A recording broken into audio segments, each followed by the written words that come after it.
Hello guys, today I want to talk about Outerplane, the new game released in Southeast Asia by Smilegate. You take the role of the protagonist who died on Earth and got afterwards summoned by the Princess Stella. She gives you the goal to save her world by using your power, because Earthlings arrive in the new world with special abilities. Without further ado, let's jump right into the gameplay. Outerplane is a turn-based RPG game like Epic 7 or Summoner's War. You can have up to 4 heroes who will join your party to fight other groups of monsters. The gameplay and progression system reminds a lot of Epic 7, and it becomes pretty clear that the developers had close contact to the developers of Epic 7. This means you can expect a lengthy progression system for each character to unlock its full potential. This also means that you will have to farm a lot of gear to get the perfect pieces for them.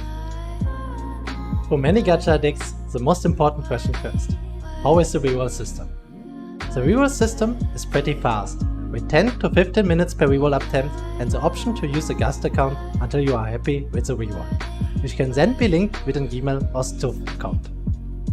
If you decide to reroll, the most important units are 3-star Valentine and 2-star Dolly. Valentine is a very strong buffer for your team and she will help your progression a lot. I saw streamers clearing the stages much easier than I did because of Valentine. She gives so much to your team. Other great options are Seren and Veronica, who have overloaded skill sets, making them very strong options. You have 20 rolls per attempt, which you will use on the permanent banner. After you got what you want, you can use the free unlimited selective banner to summon one of 8 characters you like. At this point it becomes more of a preference. If you like big area of effect damage, go with Maxwell. Noah seems to be the better single target DPS though with the area ultimate. So if you decide to be fast, go Maxwell. If you want to have a stronger single target DPS, go with Noah. They are probably the best options you have. I want to point out here that 3-star units are honestly a lot stronger than their 2s and 1-star counterparts. But even if you decide to play with what you have, you get 2 3-stars at the start with Warner as a free reward for progression and the already named free unlimited beginner banner for 1 3-star unit out of 8 options. With that out of the way, let's go through the early gameplay loop. You will start your journey mostly doing the storyline, which is separated in 10 episodes with around 12 stages each. The game is very straightforward at the start and you most likely will hit the first minor wall in episode 3 at the final boss. From this point on, leveling and upgrading your characters and gear becomes more important.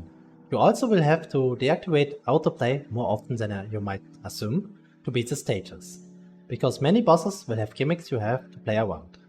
This is actually fun, as you actually are forced here and there to turn your brain on instead of just trying to overpower via stats.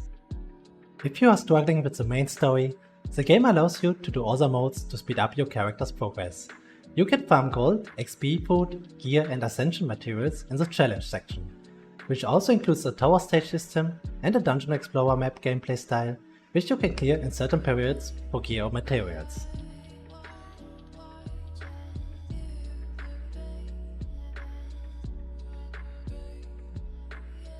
There's also a side story section in which you can farm shards to upgrade the star level of characters. This includes characters from the story and even 3-star units like Warner and Laplace. You can do this up to 10 times per day.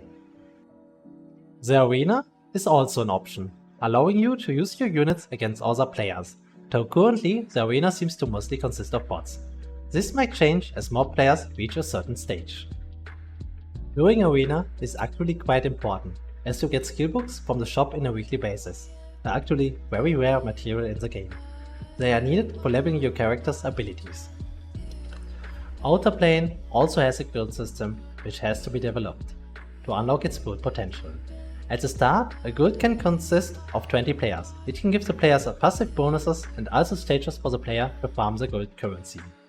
The guild shop has also some valuable materials inside, so being in an active guild is very important long term. Lastly, the game also has a typical base system in which you can upgrade certain things like Holy Free Material Guide, crafting workshops and more. I highly suggest to upgrade the autoplay tree, as it will allow your units to use combo attacks and empowered abilities during auto fights. Afterwards, focus on the Holy Guide of materials, as the other sections also need a lot of investment before they are worth using. Outerplane was not very impressive for me at the start, but as you unlock more content, the typical Epic 7 or Summoner War feeling kicks in, making it a gameplay you either absolutely love or hate. In some cases, it's a bit of both.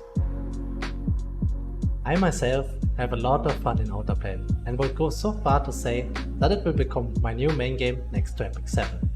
But even with my pinky sunglasses on, I can see some problems in the game. It is very obvious that the game is not very polished yet. The graphics are average for today's standard, and the gameplay loop is as old as the mobile game genre. But the game in its engine has a lot of potential.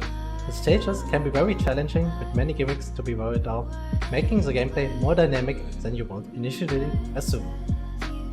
The shop has a limited stamina refresh system which will prevent raids from going crazy, like they did in Epic 7 with the infinite stamina refresh system.